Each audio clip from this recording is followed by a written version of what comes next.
Hello guys, welcome back to my channel and then today is for our third tutorial. Yung topic natin is Python operators.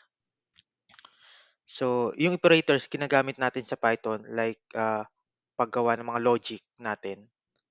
So, meron tayong iba't ibang klase ng operators, yung arithmetic, assignment, comparison, logical, bitwise, identity, and membership. So, yan yung mga uri ng operators na ginagamit natin kay Python. So, unahin natin yung arithmetic operators. So more on sa mathematical ano siya, operation like addition, subtraction, multiplication, division. So may mga additional like floor division, modulo, and power or more on sa exponent. So simple lang din siya like basic math. So mag-add lang tayo ng number using the plus sign. So yan, 5 plus 2 is equal to 7. Then ginagamit natin sa for operators like subtraction, multiplication, division.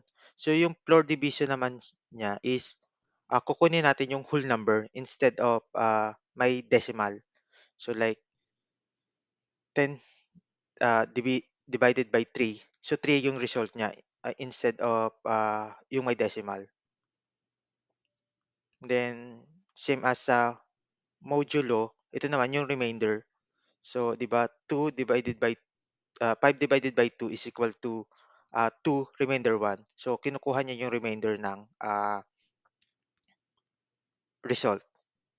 So, yung power, raise or exponential like 4 power of 2 is equal to 16. So, like 2 power of 2 is equal to 4. So, exponential lang din yung gamit ng double asterisk. So, meron tayong addition is plus sign, subtraction minus sign, multiplication asterisk, division forward slash, floor division is double forward slash, modulo is yung percent sign, and then double asterisk is for the power. So yun yung mga for arithmetic operators. Then yeah.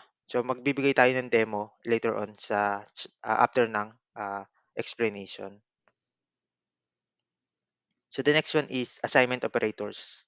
So assignment operators ginagamit natin sa for easily assign ng mga numbers. So, meron tayong variables like A, i-assign natin number is 7. So, paggamit natin yung variable na A na may value na 7 sa different usage, different operations. Like, pwede nating A plus 5 is equal to 12, A plus 1 is equal to 8, mga ganun. So, meron tayong mga assignment din. Same lang din sa kanina sa arithmetic. So, meron lang sang ah, assignment like A, so ang value ng A natin kanina is 7. So, i-add lang natin ng 1, so magiging 8 siya. So, ganoon din dito, ma-minus lang natin. So, instead of magsulat tayo ng A is equal to A plus 1, so in the shortcut, gagawin natin yung mga plus equal, minus equal, times equal, divide equal, then modulo equal. So, mas madali na magagamit natin siya. And then like, for example dito, 10 divided by 10 is equal to 1, remainder 0. So, 0 yung result niya. So, after ng assignment operators, meron tayong comparison operators. So, pag-compare natin kung yung value is equal ba sa inassign nating value. Like, ang gamit natin sa is equal, yung exclamation point is not equal. So, dagdagan ng equal yan. Not equal yung ibig sabihin niya. So, greater than, less than, greater than or equal to, and less than or equal to. So, yung result like 3 is equal to 5. So, magkakaroon ka ng result na false. So, same lang din sa other operators. And then, the fourth one is logical operators. So, gumagamit tayo ng mga like logic na mga condition. Like, kung gusto natin yung condition is both true, so gagamit tayo ng and. operator. Kung gusto natin yung operator natin is multiple operators but at least one is true, so gagamit tayo ng OR operator. And then yung NOT operator is ginagamit sa kung yung isang value is reverse. Like kung true yung A, so not A, so magiging ano siya, false. So gano'n lang, parang babaliktaran lang natin yung ano, kung may hinahanap tayo. And then the fourth one is logical operators. So ito yung example na sinasabi ko kanina. So if true is and true, so true yung result niya. If true and false, so false yung result niya. So dapat true yung dalawang condition para maging true to. For or naman, either of the two na kahit isa lang mag-true, true na yung result niya. And then sa logical, not true, in reverse niya, false. So meron tayong bitwise operators naman sa mga bit naman siya. So ginagamit siya sa more on in-depth na mga bit ano niya. So nag-ano ako ng condition dito, x is equal to 10, y is equal to 4. Sa end ano naman parang pag-aanohin natin siya. So if ma-match natin 0, 0, 0, 1, 0, so 0 pa rin siya kasi dapat true pareho. Yung dalawang second bit natin is 1 para maging 1 siya. So gano'n. Kaya ang result niya is 0 kasi wala naman tayong nakikitang 1, 1 dito sa value. So gano'n din sa OR gate naman or bitwise OR gate na, sorry. Yung ano niya is lahat may 1, so ibababa lang natin kaya ang result niya is 1110, so equivalent to 14. So yung negative naman meron tayong like mga un unsigned value or signed value. So 'pag nag-reach tayo sa 1, so yun 128, so ire-reverse lang natin like 129, negative 127, mga gano'n. So ayun, kaya yung reverse ng 10 is negative 11. Dito naman is kapag may nakita tayong value na once na may value siya na 1, kapag yung value is not parehong 1, so 1 siya. 'Pag pareho yung value niya, magiging 0 yung value. Pero nakita natin na wala din magkapareho, so 1, 1, 1, 1 na lang din. Kung 1, 1 siya, so 0 siya. 'Pag magkapareho yung value niya, magiging like parehong 1, 0 yung value niya. So parang reverse din siya ng end naman siya. Pero ang condition, parang 1, 1, 0 siya, 1, 0, 1 siya. Ayun, yung condition sa XOR. Sa right shift naman, like X is equal to 10, mo-move lang natin yung yung mga bits sa ano, pa-right. So magiging uusog siya. So kaya nakikita nyo na wala yung 1 at 0 kasi dalawa. And then natira lang si 1, 0 ulit. Equivalent to 2. Sa left shift naman, iuusog lang din natin. So kaya 40 yung value niya. Kasi nagdagdagan ng dalawang 0 sa unahan dito sa 10. So yun naman yung bitwise. And then the another operators is identity. So i-determine lang natin kung yung value niya is the same. So is or is not. So ito yung example natin. So nagbigay tayo ng x1 tsaka y1. So pareho siyang integer. So true siya dito. So nakalagay na yun ng is not. So reverse siya ng not. So nag-false siya sa false. Kasi pareho siyang 5 pero naglagay tayo ng is not. So false yung value niya. Ipiprint. Dito naman pareho yung string na hello, hello. So pareho siyang true. Dito naman is list. So sa list, ibang object bawat value. So pwede madagdagan, pwede mabawasan. Kaya ibang memory yung tina-target niya. So hindi siya pareho ng identity. Then the last one, operators, is membership. So ipa-found lang natin kung yung value na dinidictate natin is nandun sa value na hinahanap natin. Like for example, right, hello world. So, sa hello world, hanapin natin kung may letter H, capital letter H. So, kung meron, true. Kung wala, false. So, dito, iche-check niya yung kung yung hello ay wala dun sa X. So, nakita natin wala siya kasi small letter yung H. So, wala yung hello na word dito sa hello world na inano natin. Gano'n din sa dito naman sa pag-dictionary, so ginagamit natin 'tong membership operator sa mga set, list, dictionaries. So, 'yun. Tapos, 'yun makikita natin na, yung A is ano siya, wala siya dito sa key niya na 1 at 2. So, yung ano lang natin is yung key, kung value hindi siya, hinahanap natin, hindi siya applicable dito sa membership operator. So, yung key lang, so yung 1 tsaka 2.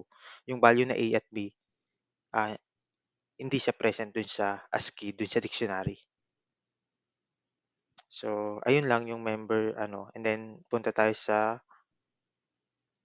dito sa arithmetic. So, 'yan sinabi ko natin kanina. So, parang gagamit lang tayo ng, ah, value. So, shortcut natin 'pag run is control shift F10. So, parang mas madali. So, 'yan parang same lang din 1 plus 1, 2 minus 0 yung value niya times, 1 yung value niya, divide 1 din yung value niya. So, ayun, naging float siya. So, 'pag division meron siyang, decimal. Pero 'pag ginawa nating, floor division, so yun, positive integer siya na, whole number. So, yun yung kagandahan din ng floor division. Sa modulo naman, ito, percent, makikita natin, 0 siya kasi 0 yung remainder ng 1, divided by 1. So, 0 yung remainder. Sa assignment naman, so like maglagay tayo ng variable is equal to a is equal to 2. Print natin si a plus 2 plus equals 2.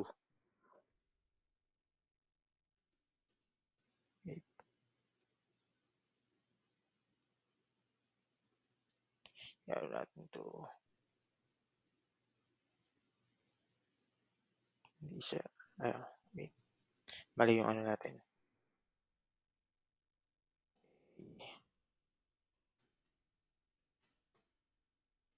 So, yan. Hindi natin pwede. Print lang natin. So, ang magiging result niya is 4. Parang dinagdag lang natin na a plus 2. So, para hindi na tayo mag-assign ng a plus a is equal to a plus 2. So, yun yung shortcut dito sa assignment operator. Like yung minus din.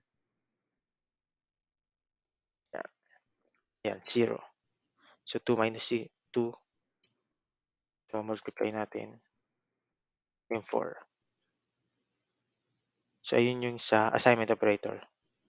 Comparison naman, so, print lang natin like 3 is less than 5. Yun nga, true. So, 3 greater than 5. False. Yun. 3 is greater than or equal to 5. False. Yun. So, yun yung kagandahan din ng comparison. Magagamit natin siya sa mga condition logical. Like sa paggawa natin ng mga program.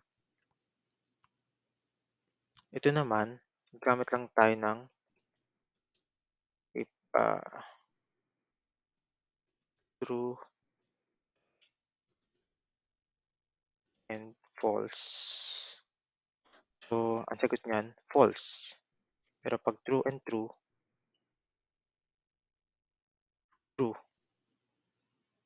And then, yun nga, mga or, true and true or true, ayun, true.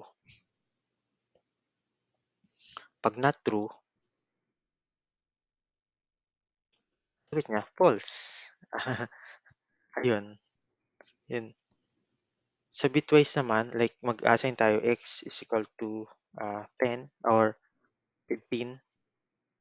So, kukunin lang natin yung and then halimbawa, y is equal to 3. So, like yung ginawa ko kanina na comparison siya, x and y,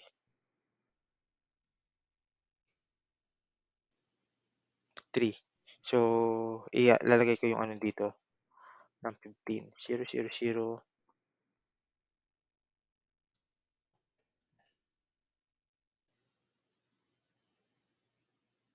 15 yan, 15 yan. And then yung isa is 3.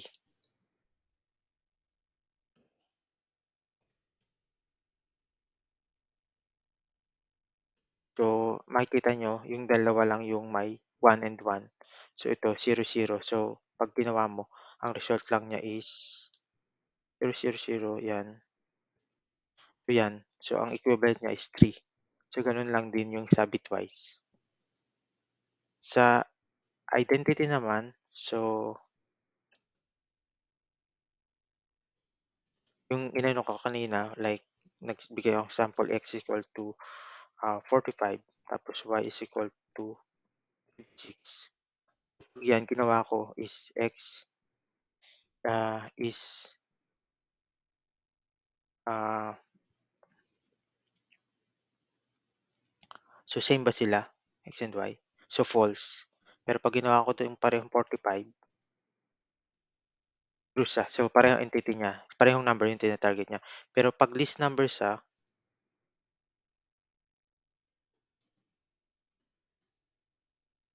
mag-iba yung memory nito kasi pag list, puwede siyang dagdagan kahit ano siya, so false lagi siya. So kasi puwedeng, iba kasi yung memory tina-target ng variables dito ng y tsaka yung x. So yun yung sa entity. Dito naman, like for example, Richard, so print lang natin if parang membership ko inclusion kung nando'n yung value na hinahanap natin. Like for example, yung letter R in A, so 'pag nakita natin siya, true 'yan kasi nando'n yung letter A. Pero 'pag, ah, meron din letter R na maliit, eh. Ayun, true din siya. Pero 'pag naglagay tayo ng letter na wala do'n, false, and then not in, true. So wala yung T dun sa variable na A. So, ayun. So, itong mga ano 'to, ilalagay ko, i-upload ko sa description. So, puwede niyo ma-download and then maglalagay ako ng mga sample na puwede niyong, laruin or i-test sa mga computer niyo.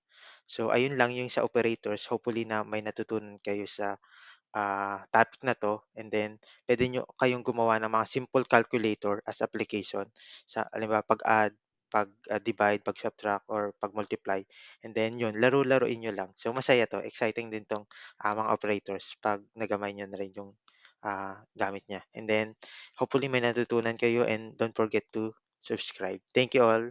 Bye. Have a great day.